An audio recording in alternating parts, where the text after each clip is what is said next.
good to get Houston at home. I mean, you played it really tough down there, but now you get a chance. I don't think it's ever good to play Houston. Those guys are good. Yeah, I mean, listen, they've been the class of the league. They have the type of team and program right now, the way they show up and the type of success they have, and what they put on film. They're the barometer in this conference, and and a legitimate top 20 program in the country.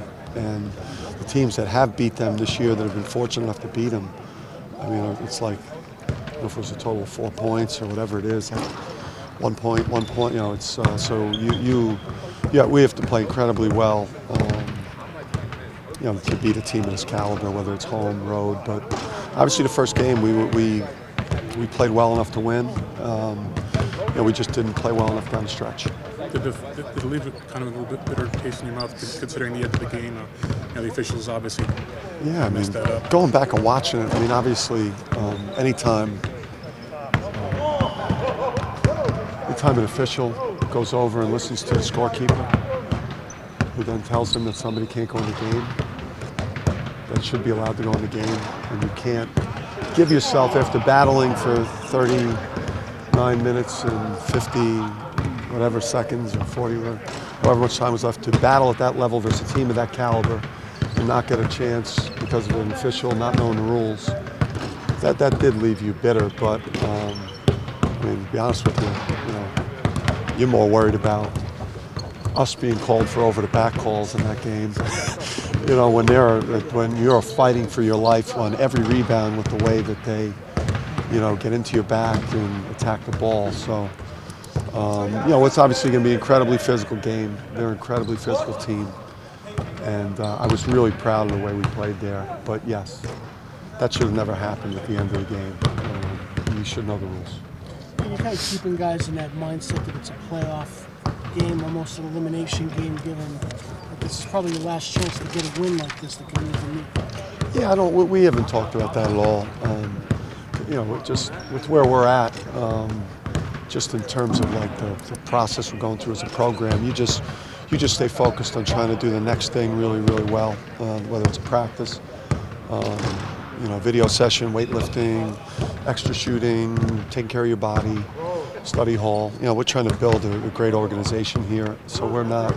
They're aware, that we're playing in a meaningful game that could get us a better seed in the conference tournament, and just continues to build on what's been a much better season for this program than we've had recently. With their physicality and your lack of numbers, does that impact how you have to play? Yeah, I mean, it's affected the way we've practiced here.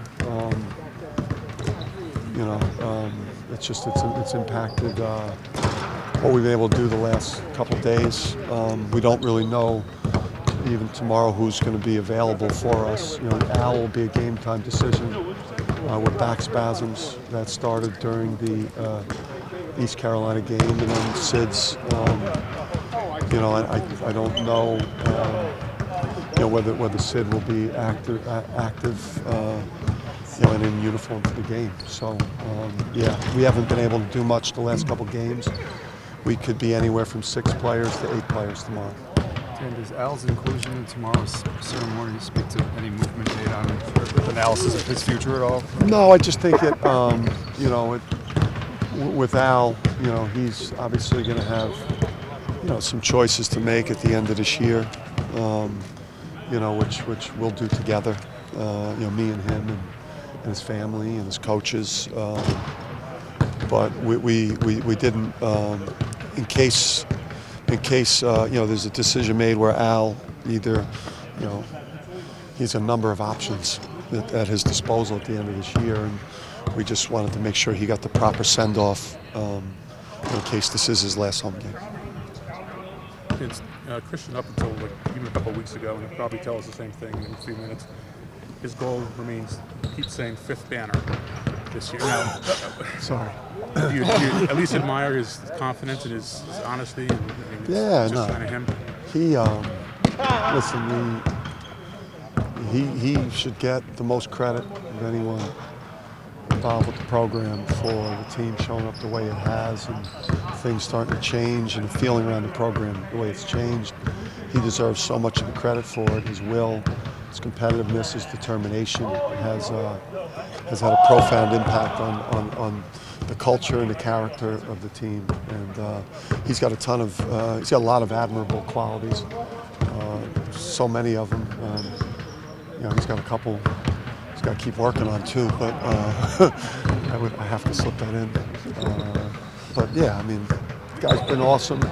And I think he's getting, he's got like an Iron Man quality about him, and I think he's, the way he's played, he's getting recognized late in his career for how, good of a player he's turned into, because he's turned into a really good player, and I'm sure he'll get all conference honors, first or second team, depending on how we finish.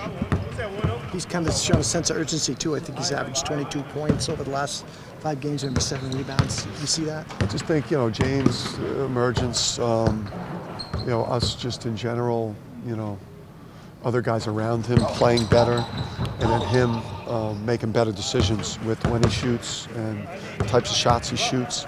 I think he's staying more patient, and he's playing. He's playing. He's not going into the game like hunting offense. He's going into the game trying to play great winning basketball, and an offense is happening to him.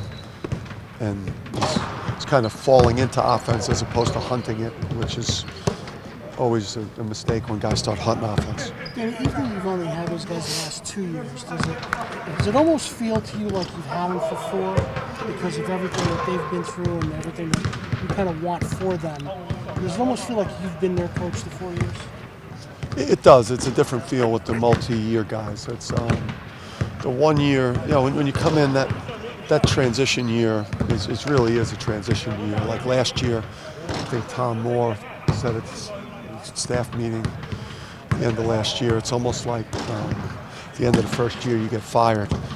And then it really starts that second year. It's like, because you coach guys for 8 or 9 months. You don't spend like that multiple seasons together. And so, yeah, I mean, that first team feels like a transition team. This second year, it feels like truly like they're your guys that you're going to war with and you're going to battle with. And you see them being affected by the program more than you can when you just get a job and you're in that transition period. Do you think that Al's done a nice job not only settling into a little bit of a different role the last month or so, but pushing the decision that's going to come out of his mind until, like is he in a good place focus-wise? Yeah, Al's been awesome. Al's got an unbelievable heart, and he's got a tremendous respect from all of us, and the way he's handled everything, just day in and day out, with a positive attitude. He's never made it about him. He's coming off the bench, starting, how we need him to play, whatever we've asked Al to do, he's been, just incredible through it all. How important is a player like that, even if he's not playing, just as a senior to show kind of what you're well, these guys, the foundation, these guys just said it to them in there. They've, this, like when we look back down the line here and when we're accomplishing great things here, this is the foundation. These guys laid the foundation. Christian, Alterique, if in fact he's not back to play again in the UConn uniform beyond this year. Senior managers like this team, the way that they've battled the character and the culture that they've helped us establish. Al's a huge part of that. Christian's a huge part of that. This will be the year we look back when it turned. Has Sid been practicing with the team? Has he been kind of with the team for the last few days? Yeah, so I usually do. When I suspend players, it's usually, I'll fill out. I say extra. No, I don't want to say that. I will, banish them for a period of time, and then I'll bring them back into the fold, and then. You have to earn the right to wear a UConn uniform. You got to wear that on game night, to represent the state of Connecticut, to represent the storied basketball programs at this place. Like, just because we may only have 6 guys, if Al can't go, I'm not just throwing Sid Wilson out there or any player. You got to earn the right to wear the uniform. You know, in a place like this or any place that I coach. So, Sid's been back in practice, but that doesn't mean you're going to see him tomorrow. Is there something that he has to do between now and tomorrow? I just think it's, you have to show me in every way that you deserve to wear the uniform. That you deserve to run out there with a group of guys that have battled their ass off this year. You know, these guys, when we have lost, these guys have died on their shield out there. So I don't want to dishonor the efforts of anyone in this program this year by just feeling like I got to put somebody in uniform just because the numbers are down. Is Al, I know what you consider 50-50 that he could play? I mean, he hasn't gone the last 2 days, so we'll see how he looks at shoot around. He's a warrior. I'd always bet on Al Gilbert. I'd always bet on him, but back spasms are tough.